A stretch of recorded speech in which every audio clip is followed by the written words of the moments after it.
What's up guys, Sanjay Patil here and welcome back to my channel Anybody Can Trade। Previous video में हम लोग ने ये देखा था कि प्रीमियम कैसे कैलकुलेट होता है, कॉल पुट्स मतलब क्या है और स्ट्राइक प्राइसेस क्या है, वो सब कुछ हम लोग ने सीखा था। आज की वीडियो में हम लोग क्या क्या डिस्कशन करने वाले हैं, बहुत ही इंपॉर्टेंट एक वीडियो होगा जो भी ऑप्शन बाय या जो भी ऑप्शन सेल कर रहे हैं उनके लिए, क्योंकि आज की वीडियो में हम लोग कवर करने वाले हैं ऑप्शंस बाय और सेल करते हैं उनके मार्जिन क्या होते हैं, आपकी प्रोबेबिलिटी क्या होती है जब भी आप बाय करके सेल करोगे या सेल करके बाय करोगे, कितना परसेंटेज आप एक्यूरेट होते हो वो मैं आपको बताने वाला हूँ। कुछ पॉजिटिव पॉइंट्स, कुछ निगेटिव पॉइंट्स बताऊंगा जो भी बाय करते हैं उनके लिए, या लेट सपोज जो सेल करते हैं उनके भी कुछ पॉजिटिव फैक्टर्स है, कुछ निगेटिव फैक्टर्स है, वो में हम लोग डिस्कशन करेंगे। और सबसे मेन चीज यहाँ पर एक रिस्क रिवर्ट रेशियो, ये कोई फॉलो नहीं करता, बेसिकली फंड मैनेजमेंट का एक पर ये भाग है, तो ये भी मैं आपको बताने वाला हूँ। बेसिकली एक रिस्क रिवर्ट रेशियो कितना होना चाहिए जब आप एक बाय करके सेल करते हो, तो इधर आप सेल करके बाय करते हो तो भी आपका एक रिस्क रिवर्ट रेशियो क्या होगा वो हम लोग डिस्कशन करेंगे। और सबसे लास्ट में कॉल पुट्स में बहुत सारे लोग मिस्टेक क्या क्या करते हैं, वो बेसिकली वो भी एक इम्पोर्टेंट थिंग हो जाती है, तो वो वीडियो के एंड में होगा, तो वीडियो पूरा एंड तक देखो तो आपको सारी चीजें समझ में आएगी एक एक। तो सबसे पहले टॉपिक के ऊपर आते हैं कि इसमें कितना मार्जिन लगने वाला है। मार्जिन मतलब जो आप कॉल पुट परचेस करोगे उसमें पैसा कितना लगने वाला है। तो हमने प्रीवियस वीडियो में देखा था कि प्रीमियम कैसे कैलकुलेट होता है, तो premium into number of lot size जो भी होगा उसका जो भी इक्वेशन आता है, वो इक्वेशन अगर आपके अकाउंट में है तो आप उस किसी भी, भले वो इंडेक्स हो या स्टॉक ऑप्शन हो, उसका कॉल इधर पुट आप परचेस कर सकते हो। ये हुई बात बाय करके सेल करने वालों की।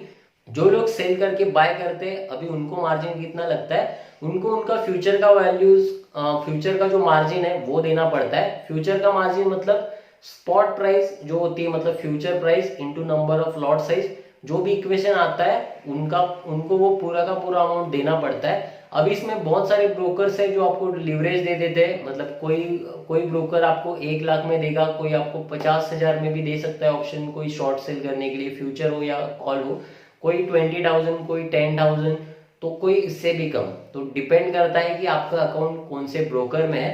ये बात हुई मार्जिन की। चलो दूसरी बात, अभी ये सबसे इंपॉर्टेंट बात हम लोग सीखेंगे कि बेसिकली आप एक्यूरेट कितना होते हो शेयर मार्केट में। अभी ये एक्यूरेसी कितनी है वो मैं आपको बता देता हूँ। जो लोग ऑप्शन बाय करके सेल करते हैं वो बेसिकली 33% राइट होते हैं, 33 पॉइंट समथिंग है, बट आप फिलहाल के लिए 33 अज्यूम करो। और जो लोग सेल करके बाद में परचेस करते हैं उनकी जो एक्यूरेसी है वो लगभग 66 पॉइंट समथिंग है, आप यहाँ पर भी 66 एज अज्यूम करो। इसका मतलब क्या है गाइस, कि अगर आप 10 ट्रांजैक्शन करोगे तो सिर्फ 3 या 4 कॉल में ही आप पैसा कमा पाओगे जब आप बाय करके सेल करते हो। बट जब आप एक सेल करके बाद में परचेस करते हो तो क्या होता है इस स्टेज में कि आपका एक्यूरेसी काफी अच्छी होती है, मतलब 10 में से आप 6 बार आपका टारगेट अचीव हो सकता है और सिर्फ 4 बार या सिर्फ 3 बार ही आपका स्टॉप लॉस हिट होगा। अभी ये क्या होता है, बेसिकली क्यों होता है वो मैं आपको बता देता हूँ। क्योंकि जो ऑप्शन बाय करते हैं उनको कभी भी एग्जैक्टली वो मतलब स्ट्राइक प्राइस का प्राइस एग्जैक्टली कितना जाने वाला है वो समझ में नहीं आता। प्लस वहां पर एक स्टॉप लॉस क्या होना चाहिए, क्या होता है बेसिकली वो मेंटेन करने नहीं आता। अभी मैं ऐसा क्यों कह रहा हूँ वो आप अच्छे से समझना। लेट सपोज आपने कोई चीज 100 पे बाय की है और वो सपोज आपका बैंक निफ्टी का कोई कॉल है, तो आप ये देखोगे कि 100 से वो 120 जाता है। अगेन अगर लेट सपोज आपका स्टॉप लॉस भी होगा, समटाइम वो स्टॉप लॉस भी हिट करता है, बहुत नीचे जाता है, लेट सपोज 50 तक गया, 30 रुपए तक भी जाता है। और जब आप इसमें सेल करोगे या सपोज स्टॉप लॉस हिट होगा, अगेन आप कुछ दिनों के बाद देखोगे वो अगेन 100 रुपीज तक आता है और उसके बाद बहुत सारा ऊपर चला जाता है, मतलब 200 रुपीज, 300 रुपीज, 400 भी रुपीज। तो इसमें क्या होता है, बहुत सारे लोग पैनिक कर जाते हैं, समटाइम स्टॉप लॉस हिट होता है तभी कोई लोग एग्जिट करते हैं, एक बार बहुत 50 रुपीज जाता है तभी लोग कोई लोग एग्जिट करते हैं। समटाइम जो अगर कॉस्ट टू कॉस्ट आने तक भी कोई लोग एग्जिट करते हैं, कोई कॉस्ट टू कॉस्ट आने के बाद एग्जिट करते हैं। और अगर इसमें से किसी ने अगर होल्ड किया है फॉर एग्जाम्पल, तो वो 200-300 गया था वहां तक का बुक नहीं कर पाते, मतलब एग्जैक्टली परचेस किया और टॉप पर सेल किया, ऐसा नहीं होता क्योंकि इसमें टारगेट क्या होगा बेसिकली वो डिपेंड करता है वोलेटिलिटी, वो बहुत सारा कैलकुलेशन का पार्ट्स है। मैं आने वाले वीडियोस में एग्जैक्टली बताने वाला हूँ आपको कि वो कितना टारगेट कैसे सेट होता है। बट इसमें मेन चीज क्या है, कॉल बाय करके जो सेल करते हैं या पुट बाय करके सेल करने में एग्जैक्टली टारगेट फिक्स नहीं होता, इसके लिए उनकी एक्यूरेसी कम हो जाती है। और दूसरी चीजें मैंने ये बताई थी कि समटाइम वो ऊपर भी जाता है और अगेन आपके बाइंग प्राइस पर आता है, समटाइम उसके भी नीचे चला जाता है। और आपको यहाँ पर भी एक चीज आपको समझनी पड़ेगी कि वो क्यों 33% का ही एक्यूरेसी है। वो इसी के लिए भी है क्योंकि अगर मान लो एक आप सही हो, मतलब आपका प्रिडिक्शन मार्केट का सही था कि शेयर मार्केट ऊपर जाने वाला है या बैंक निफ्टी ऊपर जाएगी, बट वो अगर राइट टाइम पे मूवमेंट नहीं करती, फॉर एग्जांपल आज मान लो वेनसडे है, कल थर्सडे के दिन एक्सपायरी है और आपने कुछ न्यूज सुनी थी कि समटाइम आरबीएल का पॉलिसी है या कुछ एक पॉजिटिव न्यूज थी, और शेयर मार्केट ने जो मोमेंटम दिया वो आज के दिन नहीं दिया ना कल के दिन दिया, वो फ्राइडे के दिन दिया। मतलब फ्राइडे के दिन वो शेयर ऊपर गया, तो फिर भी आपका जो भी आपने कॉल परचेस किया होगा या पुट भी परचेस किया होगा वो बेसिकली जीरो ही हो जाएगा। इसके लिए क्या है, आपको जो कॉल पुट जो बाय करते हैं वो एक चीज ध्यान देना, आप जब भी कॉल ऑर्डर परचेस करोगे या तो फिर पुट ऑर्डर परचेस करोगे, आपको हमेशा क्विक एंड फास्ट मूवमेंट चाहिए। क्विक एंड फास्ट मतलब लगातार अगर मूवमेंट होता है एक शेयर में, लगातार एक शेयर 2-3% अगर ऊपर ही चला जाता है तो वैसे ही स्टेज में आप कमा सकते हो। और टाइम वैल्यू के ऊपर भी डिपेंड करता है कि अगर एक्सपायरी होने के बाद मोमेंटम हुआ तो आपको लॉसेस ही है, तो वो आप ध्यान देना। समथिंग ब्रेकआउट्स अच्छे से देखना और ब्रेकआउट होने के बाद ही आप किसी भी कॉल या किसी भी पुट में एंटर करना। अभी बात करेंगे हम लोग जो ऑप्शन राइट करते हैं बेसिकली उनकी एक्यूरेसी क्यों 66% की हो जाती है, वो मैं आपको बता देता हूँ।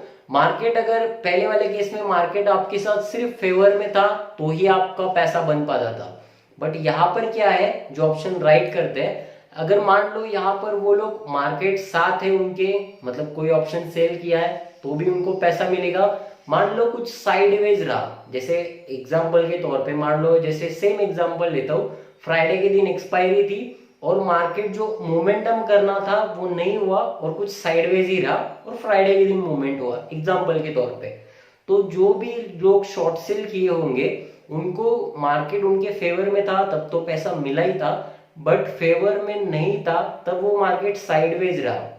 साइडवेज रहने के बाद भी मैंने कहा था कि अगर जो लोग राइड करेंगे उनका नेक्स्ट लेवल का जो स्ट्राइक प्राइस होगा वो तोड़ के नहीं जाता तो भी वो जीरो ही होने वाला है। तो इसी के लिए मार्केट फेवर में होने के बाद भी पैसा मिलता है और फेवर में ना होने के बाद भी ऑप्शन सेलर्स को पैसा मिलता है। एक और चीज यहाँ पर आप अगर नोटिस करोगे तो आपको ये समझ में आएगा कि जो लोग ऑप्शन सेल करते हैं या राइट करते हैं उनको टारगेट अमाउंट फिक्स होता है कि ये जीरो होने वाला है, कंपैरिजन टू जो लोग बाय करके सेल करते हैं उनको टारगेट ही नहीं पता होता है कि वो एग्जैक्टली कॉल या पुट कितना तक जाने वाला है। बट यहाँ पर क्या है, टारगेट अमाउंट सेट है कि अगर हमारा जैसे हमने सोचा था अगर वो हो जाता है तो वो उस कॉल या उस पुट का प्रीमियम है वो जीरो ही होगा। तो टारगेट अगर फिक्स होता है तो चांसेस बढ़ जाते हैं बेसिकली। और एक और चीज जैसे मैंने कहा था यहाँ पर ह्यूज क्वांटिटी में ट्रेड होता है। अब सबसे मेन इंपॉर्टेंट रूल पे आते हैं कि अगर इतना सारा ऑप्शन बाय में सिर्फ 33% की एक्यूरेसी होती है, बेसिकली प्रोबेबिलिटी होती है,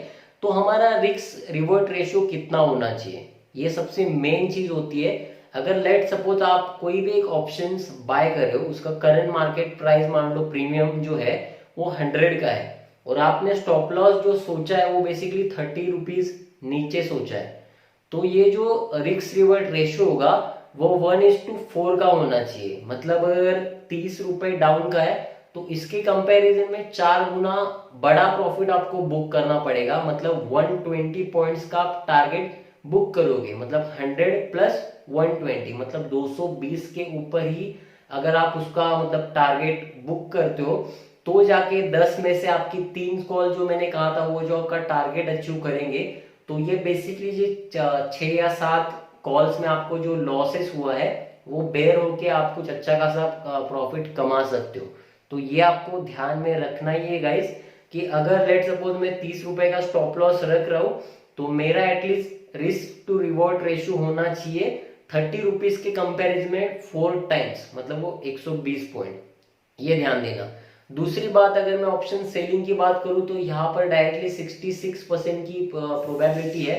तो अगर ये 5 में से मतलब 50-50 का भी अगर ये रखते हैं, लेट सपोज 50 पॉइंट्स नीचे का टारगेट और 50 पॉइंट्स ऊपर का स्टॉप लॉस, तो भी इनकी एक्यूरेसी काफी अच्छी हो जाएगी। 50% की एक्यूरेसी हो रही है, मतलब यहाँ पे 1:2 भी रख दिया इन लोगों ने, तो भी इनको प्रॉफिट है। तो ये आप चीजें अच्छे से समझना।